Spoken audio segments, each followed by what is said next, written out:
just epic storytelling with even the way that we named our characters. Bob and Mark, the creators, are just so savvy, so smart. And it was just really good story arcs between the Kim Possible and Ron Stoppable. You know, the gender swapping of her being empowered and him kind of being the quirky best friend, but at the same time, he was still a romantic lead, right? He could be, you know, he didn't have to be some macho guy to get the girl, which is what Will Friedle, who plays Ron Stoppable, you know, from Boy Meets World and all that. I'm sure he would love to say hi to you all. He says it's his favorite part of the show, too. And he gets a naked mole hat. Right? I mean, right? You get a naked mole hat. Have you seen those? They're ugly. It's so cute in the cartoon. Yeah, right? So Kim Possible, as you just mentioned, is actually going to be available, of course, on Disney Plus. Yeah. Disney Plus launches on November the 12th. November 12th, okay. November 12th. So what excites you about like a whole new generation of kids getting a chance to experience Kim Possible for the first time? Honestly, I just missed the little KPs that I got to meet and give hugs to. And, you know, it's really, now I have 2 daughters and one of them's with me today. It's just so fantastic to know that there's going to be a new generation, you know, idolizing KP and stuff like that. So that's really exciting. So actually also when Disney Plus launches, it's also going to be the home for all the other Disney brands, right? So you've got Marvel, Star Wars. Let's imagine for a moment. Imagine if there was going to be a mashup, right? So if Kim Possible could team up with any characters from other brands from within Disney, who would she want to team up with? There's just so many. Yes, and this is reminding me of the movie, the Infinity Wars movie. Yes. The second one, where all the gals came together and they're like, she's not alone. That reminded me of that. So I think Gamora. Yeah. Layla, oh my gosh, Leia. Woo! Fail there. I'm a mom, guys. I have mom brain bad. So we got Gamora, Leia. Let's see. What do you think about like Black Widow? Might be a cool one. Black Widow. Black Widow for sure. Black Widow's good for sure. Too. Captain Marvel. Woo! Yeah. But see, the thing about Captain Marvel, I don't know if Kim Possible and Captain Marvel would get along very well because she's so fiercely independent.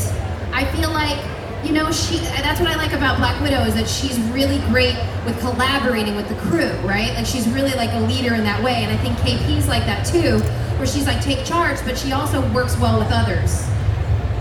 I don't know. Don't hate me for that, guys. You gotta have an opinion, right? Right. You like really took time to think about that. You processed it. Well, because I just watched the movie. Okay. Yeah. Right. So it's very fresh in my mind. Love that. And oddly enough, you guys might not know this, but my graduating class in high school was Scarlett Johansson. Woo! And I don't know if you all remember, but Brie Larson was a Disney Channel actor. And we met way back before Room and everything, and she's a sweetheart, so. Oh, wow. Small little world. Wow, it is a small world after all. So. I see what you did there. Thank you for that, and thank you for the one person who laughed right here. I love you. So, voice acting. I'm assuming the voice acting is somewhat different than live acting. For sure. Acting on camera. Can you take us into what it feels like to be in the voiceover booth? Well, it depends. When I was filming Kim Possible, I was in New York. And Will and our Draken, who, by the way, I saw Todd, who played Draken in our live action movie, somewhere here. So if you see Draken, he's in the building, guys. So, I mean, it was very different because they got sort of to do the group records, which are a lot of fun when you have impressive talent that can improv, which sometimes makes it in the cut, you know? I was in college at the time, so I was in New York. And I did solo records, so I was a little bummed about that. But there was a couple times that I did the group records, and it was a lot of fun. So like I said, you improv, it's just a creative vibe, it's collaboration. And Bob and Mark were always so great about asking, you know, mining us for information. So like, with What's the Stitch? I just kind of distinctly remember them saying, hey, like, what would you say if you were gonna say like, what's up, or whatever, you know, because you're young. And I'm like, I don't know, like, what's the stitch? You came up with that? I kind of want to say I'm 99% sure that happened. So. Oh, wow. Yeah. Whoa. Yeah. That's, it's so funny because what's the cinch? For the longest time, I thought she was saying like, what's the cinch? And I was like, what's the cinch? I get that, or what's the stitch? Oh, Some people say because of Lilo and Stitch, which there was a crossover episode. Woo! I don't know if you guys remember. Little Stitch over here. Yeah, I get what's the stitch a lot. What's the stitch? Okay, so what's the stitch though when you're in the recording booth?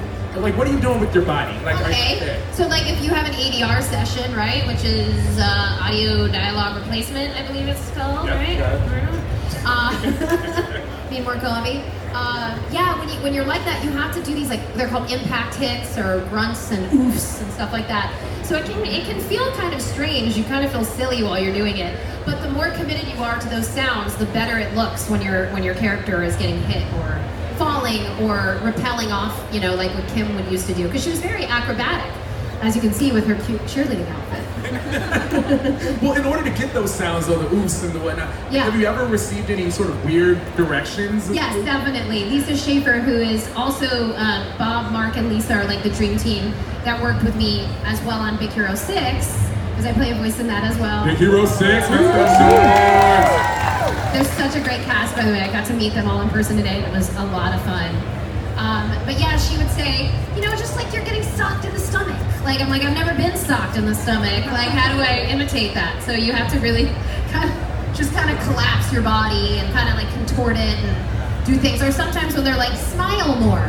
And you have to say something, but with a smiling face. And it really does come off differently. Oh, that's fascinating. So then, okay, you're moving your face in different ways, all depending on what your direction is. Oh yeah, and sarcasm, which a lot of eyebrow. Oh, a lot of eyebrow. Ron. Wow, we can actually hear the eyebrow actually through that eyebrow, can't you? But since you've done voiceover for TV, for film, and even for video games, that's actually. Right. I don't know if some people may not know I'm the OG Yuffie from Kingdom Hearts. Woo! Oh, these people know. Okay, cool. That's awesome. So then, is there any difference in between doing voiceover for those different formats? It depends on the video game. I think that video games in general, the energy is very, very intense. I think with KP, it varied.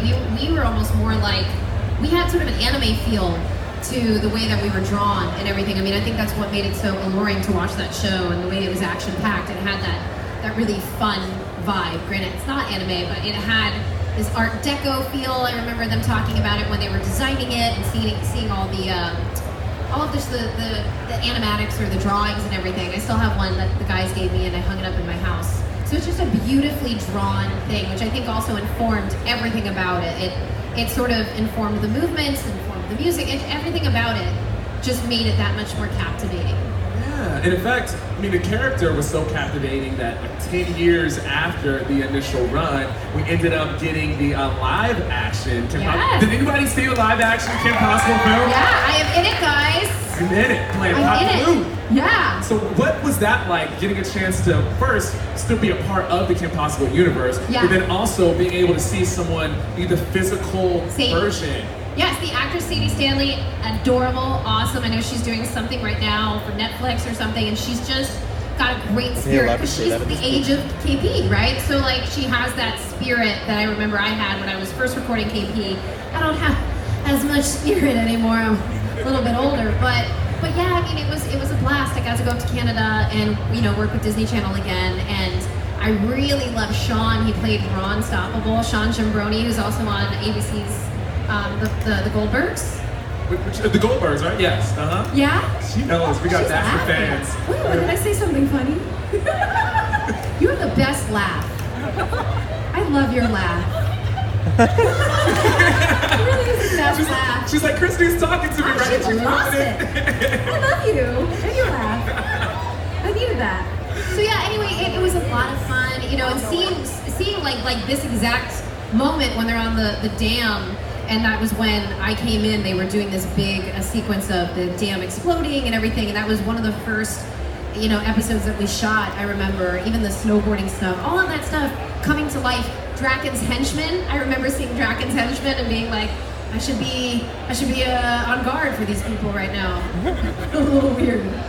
Like your dreams come to life. Right, truly. Exactly. So just the other day, actually, here at the expo, we ended up speaking with Bill Farmer, who plays the voice of Goofy. I know, I just saw him in the green room. Oh, yeah, and it's incredible because he's part of a legacy, right? Many people have played Goofy before, and you know, he's a part of a character that's going to go on forever. How does it feel to be a part of a character who, you know, we've seen in another incarnation now? Yeah. You're really part of a legacy, like a founder of a legacy.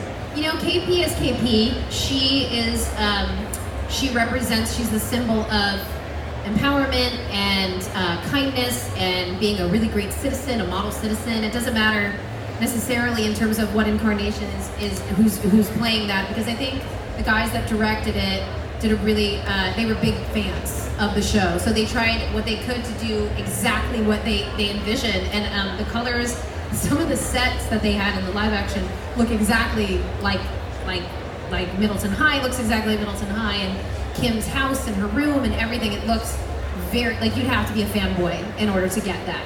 And all of the little Easter eggs in that movie, I was very impressed with.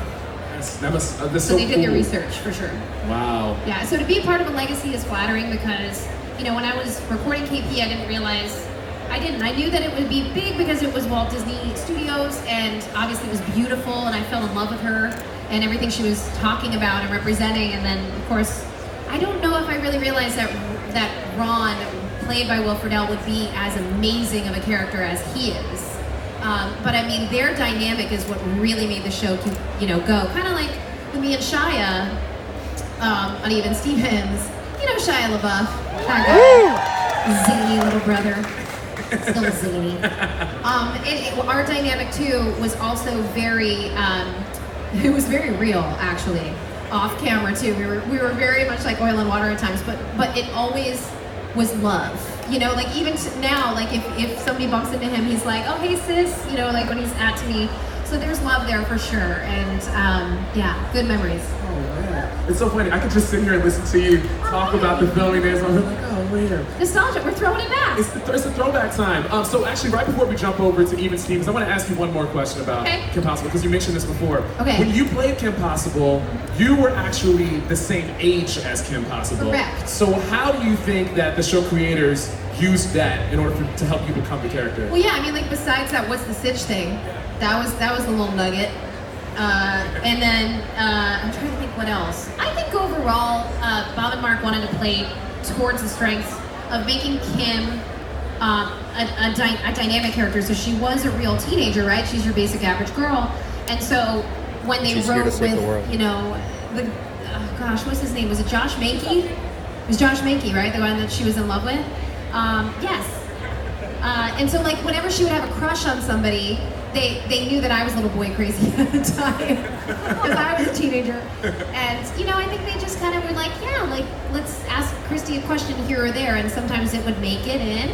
You know, sometimes I think that we were living some parallel lives. But I will tell you this, is that Kim's strength and her fortitude, and like I said, her kindness and all of that, it really made me, it resounds in my head as the spirit of who she is, and it's got me through hard times. It's got me through times when I didn't feel strong, and I think back on her, and even now as I get older, I think about the legacy that she's had, and it just makes me so happy, and it keeps me strong. So that's a great answer. Let's clap that.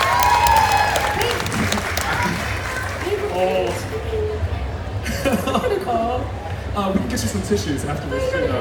She'll make you laugh. She will make you laugh.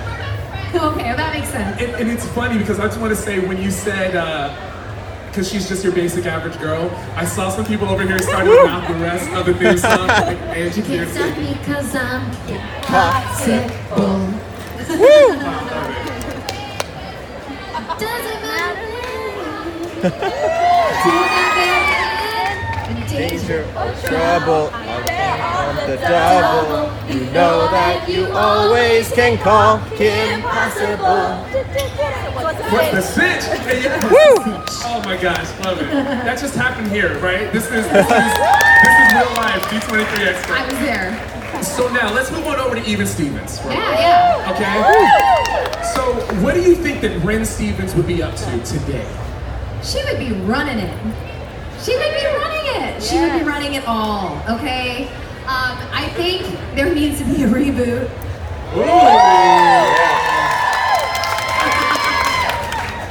But, you know, I don't know. Maybe she has kids. Maybe she's like the senator, like her mom was a senator. Or maybe she's a senator and she has 2 kids. Maybe it's a gender swap. I don't know. Maybe the boy is the good one, like she was, and the girl is like the Lewis. Right? Okay. Right? I'm saying. Oh, well, okay, you mentioned. Throwing it out there. you mentioned that her mom was super successful. Right. Which was wonderful to see. Played by Donna Pascal. Donna Pascal, shout out to Donna Pascal. She's awesome. Yep. And so, you know, that's something that actually was not super common to see on television at that time. Like, sure. A woman like really running things, being very successful. Especially on a kid show, I think sometimes parents can, you know, be portrayed as silly or zany and stuff, and we had very real. Even I think with Lizzie McGuire, they did that too, where the parents were like real people and you know all that. So with us though, we had a lawyer for a dad, and then this like epic senator mom, who at the end of Even Stevens, we ended up leaving for because she got a job. I think it was in Washington or something, right? Was that? Yeah. She knows. She knows. Governor ended up running for Senate, right? Damn governor. That's right. So anyway, they followed. The family picked up and followed for the mother's career. So yeah, I mean, I definitely think she was a strong female character because it kind of made sense that, you know, Ren and her would have their conversations, and there were some really great scenes I remember having with Donna's character that I loved. Well, since now you are an adult and now you are a parent, sure. How does it feel looking back and seeing that sort of representation was so strong and so well done back then?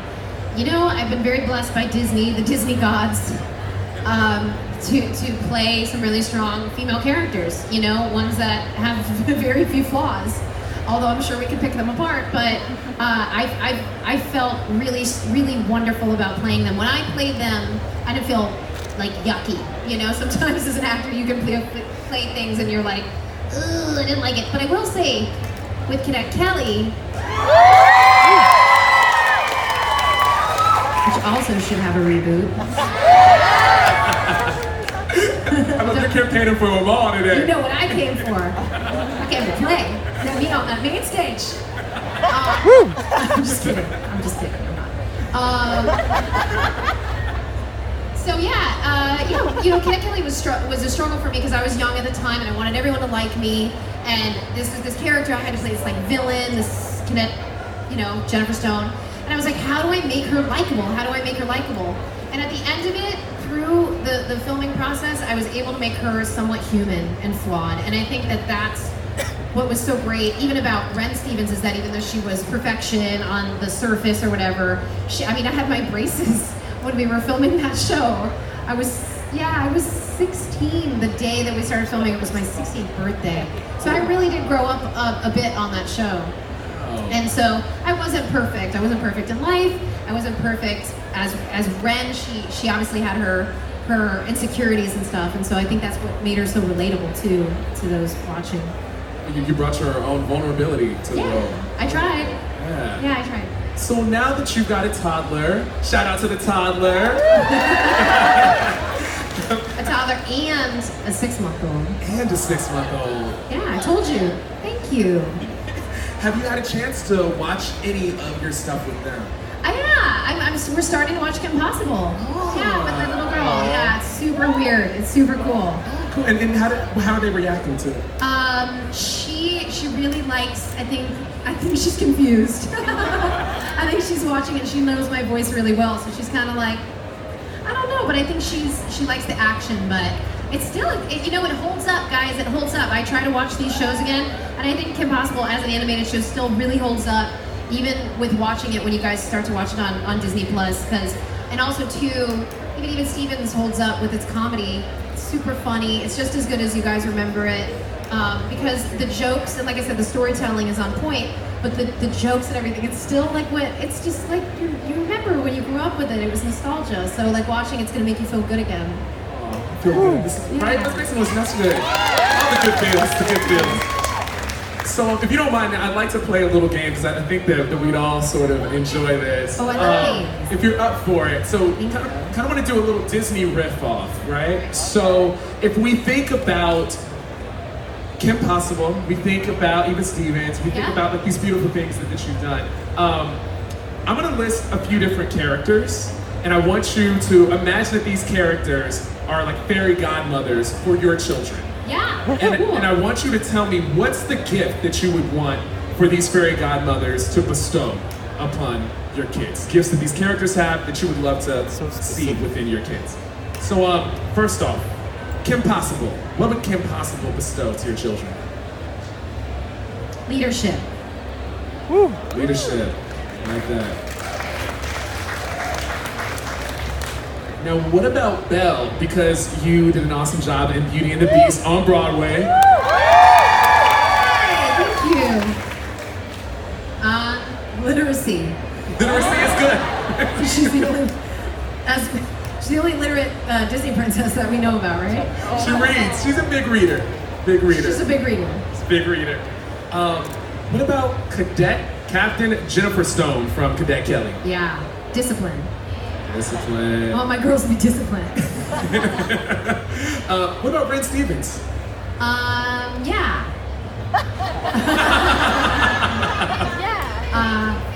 Yes, their knowledge of planetary events. Yes. I think heart. I think Ren had a lot of heart and a loyalty to her family. I think that's what was really great to watch. At the end of the day, you could have like Shia could have his storyline, as you say. Lewis had his storyline, and Ren would have hers. But they would always be there for each other. If you guys remember those episodes where, I would say, no one can call my brother stupid but me, like something like that. And it's like that's how you feel about your pesky younger sister, younger brother, nephews, nieces. People have come up to me and said, oh, I had somebody like Lewis in my life, or I had my Ren Stevens. And so, yeah, I think nonetheless, like we had a lot of fun. That's a cute picture. I haven't seen that. Oh, look at you. Aww. Mood. It's a mood. It's a mood. And so, what about Jackie Dorsey from Cutting Edge? Yeah, you guys remember that? Cutting Edge was on Freeform. Cutting Edge, the sequel. Oh, coordination, because I'm not. Oh, really? I am not coordinated, guys. I tried to get on an electric scooter yesterday, and it didn't go well. I fell off that electric scooter. Well, we're glad you didn't have to ride an electric scooter in the parade. I know, the thing is, we were about to hop on the bike. They're like, you're gonna get on a bike. I'm like, wait, what? I'm gonna drive the bike? And they're like, no, you're gonna sit on the back. I was like, oh my gosh, thank you. Could you imagine? I'm not coordinated. I actually only learned how to ride a bike because I had a callback for a commercial. Yeah, I was 12. You were 12? That was a parent fail on my mom's part, but I love her. But you figured it out. You got it. So one of the things I wanted for my kids is to be able to ride a bike and be coordinated. That's doable. Yeah. And so actually, since you mentioned that, you mentioned coordination being a challenge, it kind of helps to answer the next question a little bit. But I was going to ask you, out of these things that you've accomplished, what has been the most challenging thing? So I was going to say singing and dancing on Broadway for Belle and Beauty and the Beast, or maybe going through boot camp for Cadet Kelly, or was it the skate training to play the figure skater Jackie Dorsey? Wow, he knows me. I think you know me more than my husband knows my career. This is amazing. All of those things were challenging. But I think as an actor, it's what's exciting. It's what's making you interested in the role. You're like, wow, I get to ice skate this summer, or oh wow, I get to be in boot camp. Nobody really wants to be in boot camp. And I know that because my husband was a Marine, is a Marine, and was in boot camp. And I hear horrible stories. Thank you. Yes, thank you. And yeah, boot camp's not fun though. We did have an interesting version of boot camp for Cadet Kelly. It was about a month, and we had to flip our guns around. And I got bruised a lot, but it was really cool. It was here's the thing, as an actor you can get caught up in your bubble, especially as a child actor. So I am grateful that Disney sent me out there when I was, even Stevens was starting to become public. People started to see me and know who I was. And then I went right to Canada in the middle of nowhere during the summer when, normal teenagers would be like, I was like, but this is an opportunity. And it shook my world to have to become like a cadet and be like a really serious cadet and have to yell and, like I said, be unlikable, which was its own challenge and its own journey for me with that role. I guess even Ren was sometimes could be on the verge of unlikable. So she was strong. She was a very strong personality. Yeah. I think we definitely struggled with all of that, because sometimes we'd even have to re-record stuff for Kim Possible because she would sound mean or unlikable to Ron, and we would have to re-record stuff because we wanted to make sure that she seemed, that their dynamic was healthy, and it wasn't like she was abusive to Ron because he was so sweet and affable. So yeah, I think we were very mindful of that every step of the way. I like that. Yeah. And I think that really did come through. Thanks. So, I've got another question for you. Yes. It's our final question. Okay. Final question, yeah. I know, right? I wish I This could all answer all day. your guys' questions too. I really want to hear from you guys. Yeah, and in fact, forget my final question. I want to get a question from the audience. Is that cool? Yeah, it is. It's all right, really cool. excellent. Let's get a question from someone who has a question for Christy. Okay. All right. Hi, Christy. Hey, girl. This is so surreal. I grew up watching. We both did. We both loved Kim Possible so much. We still watch it to this day. Thank you. My question is, so kind of going off being like Ren and doing Cadet Kelly, you did a lot of physical comedy and a lot of got yourself into some sticky situations. Yeah. What would you say was the most bizarre thing you've ever had to do for a living? There were so many. I remember I had to